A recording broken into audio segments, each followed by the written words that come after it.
Hi, everyone. Judge Andrew Napolitano here for Judging Freedom. Today is Wednesday, February 19th, 2025. My dear friend, Professor Jeffrey Sachs, will join us in just a moment on is he optimistic that the talks in Riyadh will bring us closer to peace?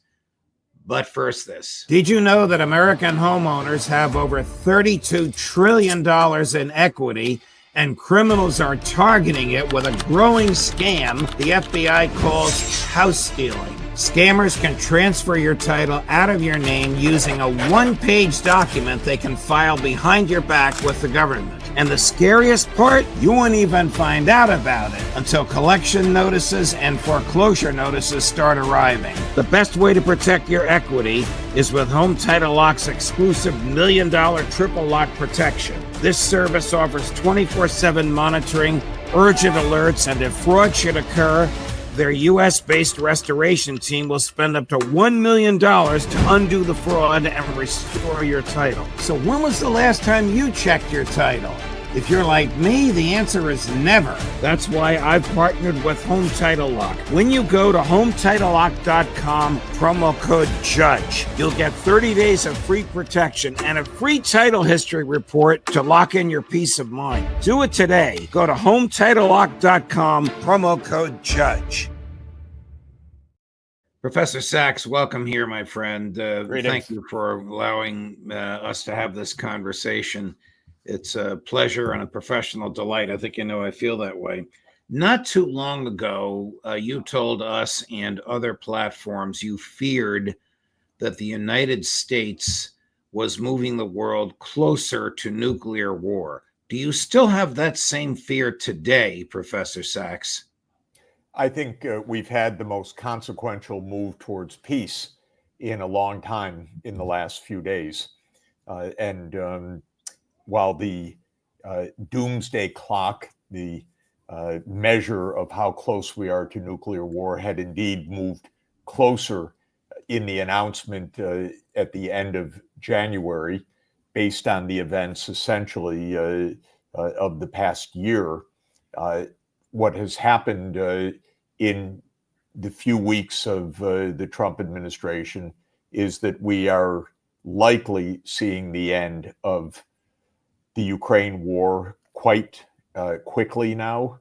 We are seeing a normalization of relations with Russia quickly. We could, this is, I think, with much less clarity, but we could be seeing the end of the war in the Middle East as well. I want to highlight that's a much more speculative point.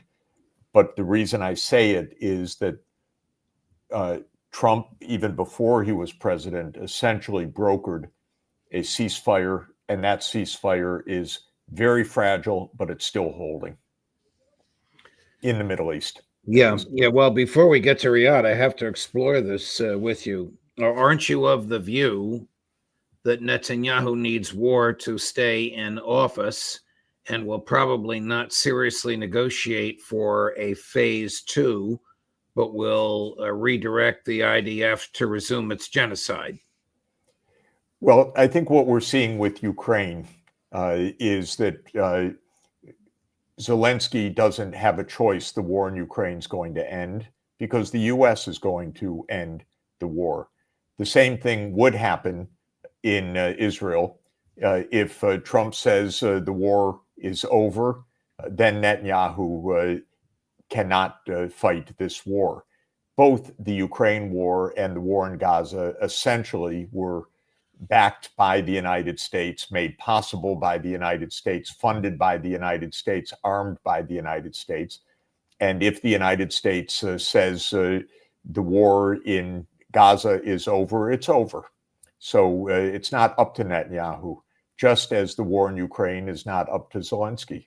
In both cases, the United States ultimately was the backer of these wars. According to research done by our friend and colleague Matt Ho, in the Trump administration, the United States continues to send either a ship or a huge cargo plane to Israel every 15 hours, filled with military equipment. And public sources are reporting that the United States shipped 1,800 Moabs, mother of all bombs. These are bigger than 2,000 pounds. They are so large and so heavy, the Israelis don't have a plane out of which or from which to bomb them. Are you really of the view that Trump will say to Netanyahu, enough is enough? Well, let me say that both with regard to Ukraine and with regard to Israel, what has been occurring in the United States for decades is an underlying consistent story. You could say a deep state strategy. In the case of Ukraine, it was a 30-year effort to expand the U.S. military to Ukraine and to Georgia in the name of NATO enlargement. In the case of Israel, it has been essentially 30 years of backing Netanyahu's wars to prevent a Palestinian state. When it comes to Ukraine, it's pretty clear Trump is saying, well, this gambit is over, it failed, and he's not going to accept the losing hand. He's going to end this. When it comes to Israel, it's much less clear because the power of the Israeli lobby in the United States is very strong. And the question is Trump an independent person in this, or is the U.S. government still in the hands of the Israel lobby? There's no doubt that the ongoing war in Gaza is not only deadly for the Palestinians, but terrible for U.S. foreign policy, U.S. interests, U.S. finance, U.S. Diplomacy, U.S. role in the world, a U.S. business environment, everything. So the question is, who runs U.S. policy towards Israel and Palestine? Is it the Israel lobby, or is it the United States pursuing its national interest? We don't know yet. And it could get worse because it's not only a continuation in Gaza that is at stake. There is a lot of speculation that either Israel using these bombs or Israel and the United States together will attack Iran. I believe that if the war in the Middle East continues because the U.S. continues to back it, it will profoundly damage the United States interest and the Trump administration, which has other objectives. So to answer your question, we don't know. And I wouldn't presume to say yes or no to what's going to happen. What I do think is the case is that Trump and his negotiator, Steve Witkoff, negotiated a three-part ceasefire. That ceasefire, very fragile, continues in place. That's Trump's ceasefire. If he defends his own handiwork, then the ceasefire will hold because it's in America's hands. It's in America's decision whether it supports Netanyahu or whether it enforces peace, just as is true in Ukraine. So this is a choice for Trump. My own advice would be keep the peace, save your administration, of course save your objectives, and not only for the sake of the Palestinians and everything else, for Trump's administration. Right. Because agreed. But if these wars continue, this is absolutely going to devastate American policy, just like it wrecked the Biden administration. Are you no longer of the view that the Israeli lobby has an iron grip on the United States Congress? Look, a president of the United States that does his job can face down a foreign lobby, can face down a lobby. That's the job. Adelson gave him $100 million. Do you expect him to tell her to go take a hike? I expect her to say, I expect the president of the United States to say, thank you very much for your contribution, and I'm making peace. And that peace is good for Israel, Peace is good for Palestine. Peace is good for the United States. And I thank you for your support, Mrs. Adelson. What about a That's what a Palestinian? president should say. He didn't. If he sold American foreign policy to her, we've got, an extraordinarily serious problem. More serious than we feared. Where do you think Donald Trump comes down on the issue of a Palestinian state? I mean, here's somebody who said Israel will sell the United States Gaza. I mean, that is a mind-boggling, ignorant statement. President Trump has never called for a Palestinian state, as far as I know. He has never enunciated support for the two-state solution. But my basic point that I have been making to American presidents and Congress and the public nonstop is there is no other path to peace, period.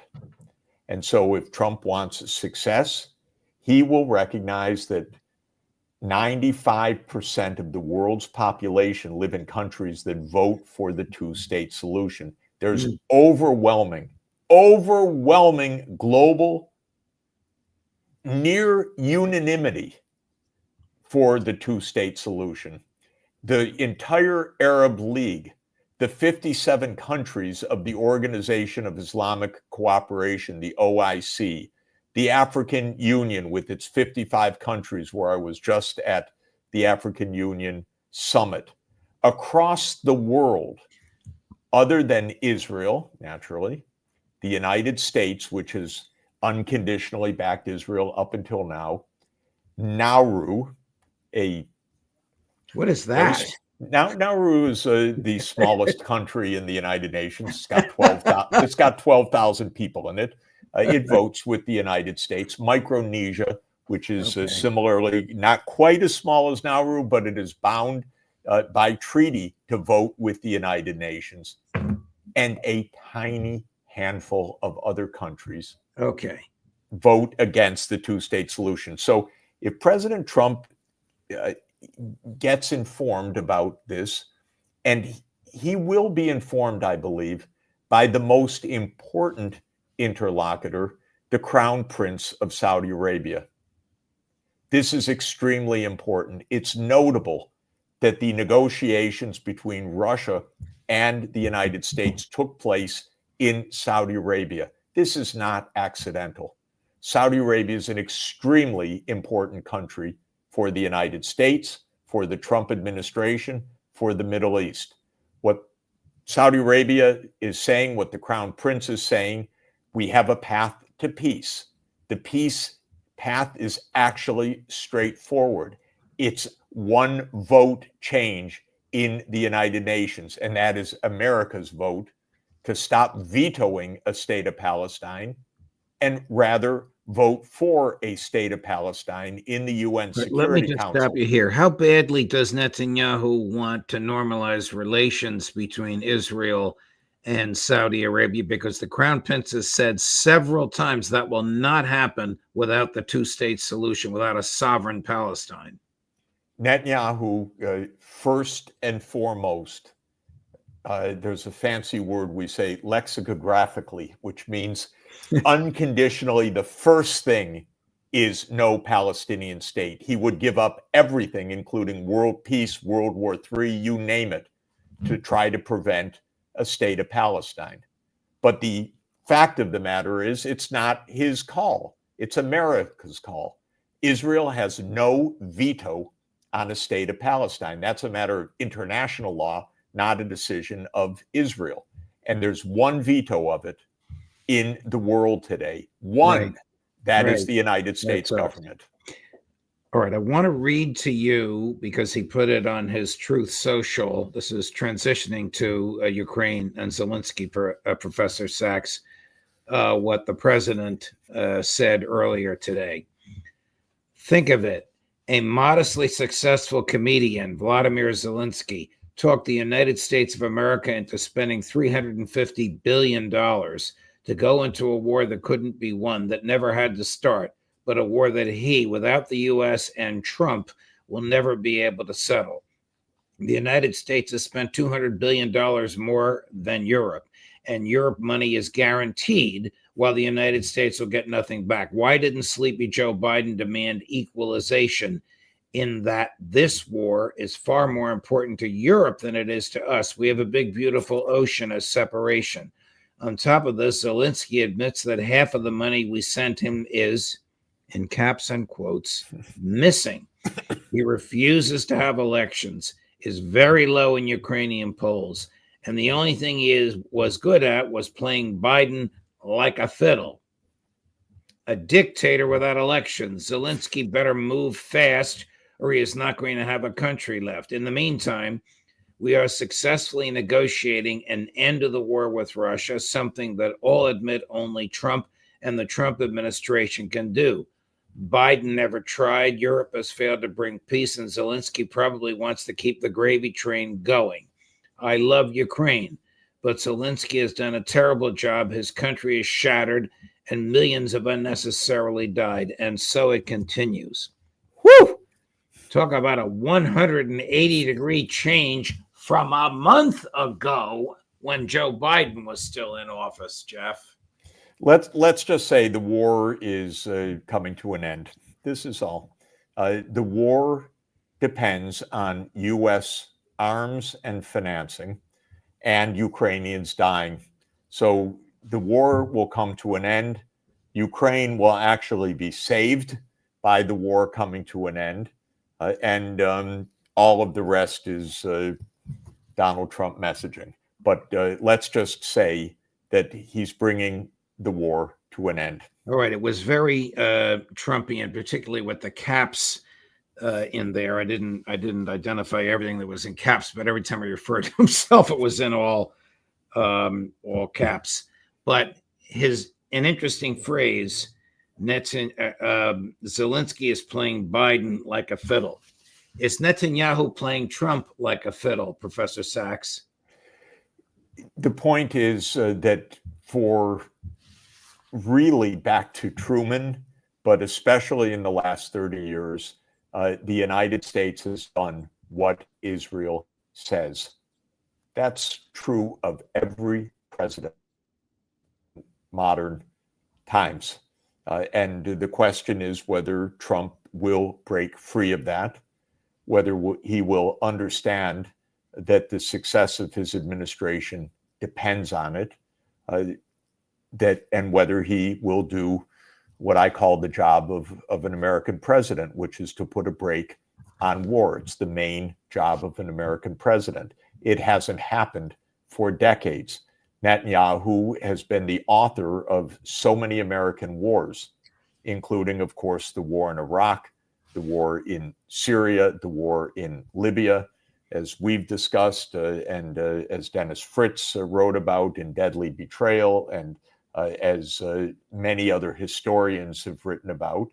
Netanyahu and his American counterparts plotted a series of wars to try to take out governments that were supporting opposition or supporting the Palestinians in opposition to Netanyahu's totalist demands. And the question is whether the Trump administration will change that. If Trump does change it, it will be the first time in decades. But he has done exactly that kind of change with Zelenskyy. Zelenskyy does not run American foreign policy, though it did seem so in the past 4 years, because the United States president literally said that negotiations will take place when Ukraine wants them. Well, that was saying American foreign policy is determined by Ukraine. And the question is really direct. And I don't know the answer to it. We're going to find out. Is Trump an independent president, or is the Israel lobby in charge? I don't know. You know Trump personally. He has a huge ego and views himself as independent, as not pushed around or played like a fiddle by anyone. Here he is back and forth. This is 2 days ago now, so this is before before the statement that I just read to you. Trump making comments about Zelensky and Zelensky pushing back. It's interesting. I'll be anxious to hear your thoughts. And then I want to ask you about J.D. Vance in Munich, and then we'll finish. Chris, cut number 12. I think I have the power to end this war, and I think it's going very well. But today I heard, oh, well, we weren't invited. Well, you've been there for 3 years. You should have ended it 3 years. You should have never started it. You could have made a deal. Unfortunately, President Trump, I have great respect for him as a leader of a nation that we have great respect for. The American people who always support us, unfortunately lives in this disinformation space. Well, for a while, Trump was living in the disinformation space when he was saying the Russians have lost 1 million, Putin has been a terrible president, all that nonsense. He's now 180, thanks be to God, 180 degrees from that. I wonder if he's getting better intel. Well, this issue is, again, to make the point, exactly what he faces in the case of Israel. Right. If he is properly informed, he'll understand that Netanyahu led one president after another into disaster.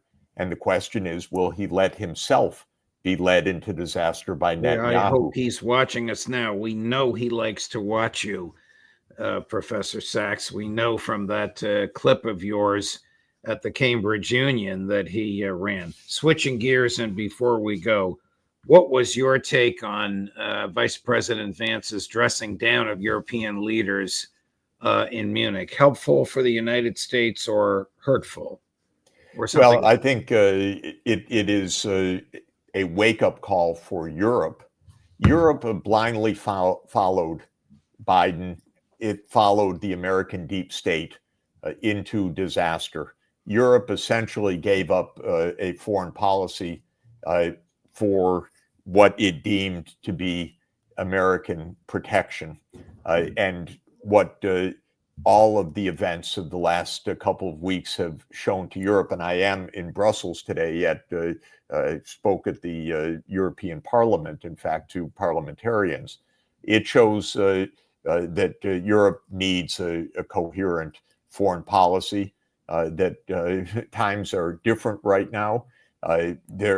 Europe also is crying, how do you have negotiations without us? But Europe should be the first to be having normal diplomacy with Russia, but it refused that very point. I made that point to Europe's top diplomats for years. They rejected the point because they blindly followed. You may be speaking to different people soon. The Germans are certainly going to change their government on Sunday. They're going to change their government, but it's not absolutely clear that they're going to understand the reality because they're way behind understanding what's going on right now. But there are some who do recognize, boy, this is a different time. And they need to understand that just as President Trump and President Putin are in diplomacy, Europe needs to have diplomacy with Russia. It hasn't had any for years. It's the same story. So it has been because it basically mortgaged its foreign policy to the United States.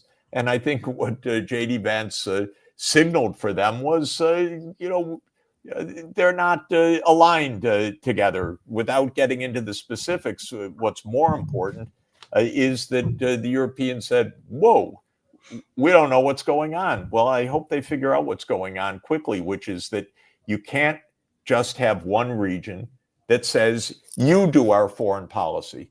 You can't have the United States say to Ukraine, you do our foreign policy. You can't have the United States say to Israel, you do our foreign policy. You can't have Europe say to the United States, you do our foreign policy. It doesn't make sense.